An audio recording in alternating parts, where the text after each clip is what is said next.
हैं। जी hello hello, जी बात कीजिए, टीवी की आवाज़ हल्की कर लीजिए। जी बात कीजिए। हेलो जी जी हेलो, आप टेलीविज़न देख लें या फिर आप बात कर लें प्लीज़। जी मैं डॉक्टर साहब यहाँ पे कुछ ऐड करूँगा। नेक्स्ट कॉलर से बात कर जी लेते हैं। हाँ। जी हेलो। हेलो जी, अस्सलाम वालेकुम डॉक्टर साहब। जी वालेकुम अस्सलाम। हाँ हाँ डॉक्टर साहब, ये जो मेरे भाई साहब बैठे हुए हैं ना, ये पीपल्स पार्टी के, जी जी। इनसे कहिए कि जरा नईद खान का इंटरव्यू यहाँ पे सुना दे, क्योंकि हर वक्त बेनजीर के साथ रहती थी। जो उनकी आसिफ रजाई से ज्यादा वो उनकी हिस्ट्री को जानती है।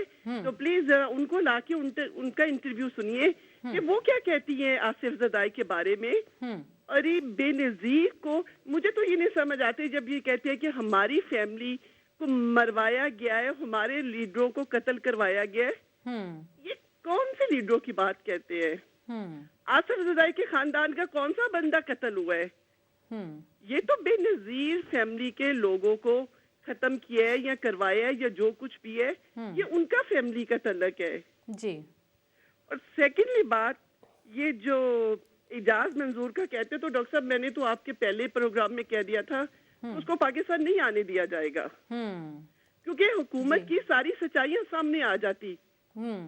ये उसको तो गवर्नर हाउस में रखा गया है। ये क्या उसका नाम है? हक्कानी को। एक क्या नाम है डॉक्टर साहब? हक्कानी हक्कानी को। अखानी। जी जी जी। अब जज्बात हमारी इतनी हो जाती है कि बात भी नहीं होती हमसे सही जी तरह। जी। उसको गवर्नर हाउस में रखा गया और उसको एक अफसर उसकी लुक आफ्टर के लिए दिया जाएगा उसको। अब मुझे बताएं डॉक्टर साहब, हमने पाकिस्तान जाना होता है, हम उधर सेफ नहीं अपने आप को फील करते। हुकूमत किस बात पे ये कहती है कि हमारी हुकूमत सही जा रही है? ये पीपल्स पार्टी के लोग किस तरह कहते हैं? किस तरह कह सकते हैं? देखिए, मैं सियासतदानों की बात नहीं करती जी। ये तो आपस में चलो लड़ रहे हैं। अगर इस वक्त हमारे मुल्क के हालात बेहतर होते ना डॉक्टर साहब, तो हम कहते हैं कि जो कुछ है ये आपस में सियासत की बातें करते हैं, हमारा हुकूमत तो ठीक है ना, हमारा मुल्क तो ठीक जा रहा है ना। जी। क्या चीज रह गई हमारे मुल्क में बाकी? बिल्कुल। तो प्लीज प्लीज इनको कहिए कि खुदा के लिए हमारे खून ना जलाए, इधर रह के ये इस तरह की बातें ना करे, सच्ची बात से जलता है। सच्चाई बताए। बिल्कुल। और इमरान खान बेचारा नहीं आ सकता, वो सच्चे आदमी है और सच्चा आदमी पाकिस्तान में कामयाब नहीं होगा। बहुत शुक्रिया, thank you so much. Okay thank you. एक और कॉलर से बात करते हैं। जी हेलो हेलो। जी फरमाइए। जी फरमाइए। बोला जरा पैनल से बात करा दें। आप प्लीज बात कीजिए, जल्दी करें, हमारे पास टाइम बहुत थोड़ा है। जी जी फरमाइए। हेलो, आप प्लीज टीवी की आवाज़ हल्की कर लें, आप टेलीविज़न की आवाज़ हल्की करें और फिर हमसे बात किया करें प्लीज़। जी मैं इन खातून का जवाब देना पसंद करूँगा।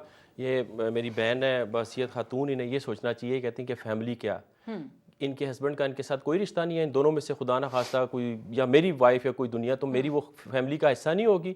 और फिर पार्टी सबसे बड़ी फैमिली होती है, वो ख़ानदान होता है। गुजरदारी साहब को किसी और पार्टी से नहीं इस पार्टी में आए, और उनकी वाइफ है, और वो जितना उन्होंने तकलीफ़ें बर्दाश्त की। अब मैं अगली बात कहता हूँ, ये कहते हैं जी कि मुल्क के हालात देखें और हक्कानी और ये भी मेरे भाई मुझे लगता है आज इंफॉर्मेशन लेके नहीं आए।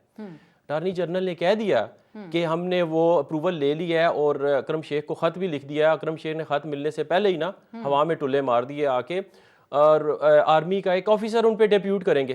तो और क्या उन्हें चाहिए? Mansoor Ijaz he is playing, ये देख लीजिएगा। वो तो आप पीपल्स पार्टी कह रही है ना, लेकिन जो मेमो गेट के लिए नहीं तो नून लीग ने जो दरख्वास्त डाली है, वो चाह रहा है इजाज मंसूर के चीफ ऑफ आर्मी स्टाफ उन्हें एयरपोर्ट पे लेने आए, या इस तरह क्यों नहीं कर देते? चले इस तरह कर लेते हैं। नहीं, वो ये नहीं चाह रहे। पंजाब गवर्नमेंट दे दे ना, जिन्होंने किया है वो दे दे। हाँ, पंजाब इस तरह कर ले। हाँ बिल्कुल, नवाज शरीफ अपनी सिक्योरिटी दे दें, उसमें क्या फर्क पड़ता है? हम एक और कॉलर से बात करते हैं। जी हेलो। हेलो, अस्सलाम वालेकुम। जी वालेकुम अस्सलाम। जी मौसम नाम है मेरा। मैं बात करना चाह रहा हूँ, ये दो साहब बैठे हैं माशाल्लाह बात कर रहे हैं। जी। ये एक साहब जो एनआरओ पे बड़े ठहर ठहर के अच्छे अंदाज से बात कर रहे हैं, अच्छी लग रही है। पहली बात तो ये है कि आप कह रहे हैं कि लॉयर हैं, मैं भी एक लॉ का स्टूडेंट हूँ। जी। हम किसी को डिफेंड नहीं कर रहे हैं, मैं रिगार्डलेस प्रेसिडेंट ऑफ पाकिस्तान और एनीबॉडी, पहले तो उनको ये डिफरेंशिएट करना चाहिए कि क्रिमिनल और सिविल केसेस में फर्क क्या होता है और कौन सा केस क्रिमिनल है और कौन सा केस सिविल है। जी। उसके बाद फिर जरा बात की जाए तो अच्छी लगती है बहस। और दूसरी एक कॉलर ने मेरी एक हमारी कोई एक और कॉलर ने पहले बात की, उन्होंने हक्कानी साहब का नाम लिया, एजाज मंसूर का। बीइंग अ पाकिस्तानी, आप सोचें एक शख्स ने पाकिस्तान के खिलाफ क्या कुछ नहीं किया जी, रिगार्डलेस के मेमोगेट है या नहीं है, वो प्रूव होगा, किसने किया, कौन उसमें इन्वॉल्व है, वो बात की बात है। जी, पहले ये देखें जिस शख्स ने किया उसका कैरेक्टर क्या है। उसने पाकिस्तान को बदनाम करने के लिए अपने तमाम हरबे हिस्ट्री उठा के, इंटरनेट पे भी हर बंदा समझदार है माशाल्लाह, टेक्नोलॉजी से वाकिफ है, थोड़ा बहुत देख ले कि मंसूर एजाज का बैकग्राउंड क्या है और उसका रोल वर्ल्ड में क्या रहा है। वो मैं ये नहीं कहूंगा कि एंटी पाकिस्तान, वो एंटी मुस्लिम है अगर वैसे काम करता है।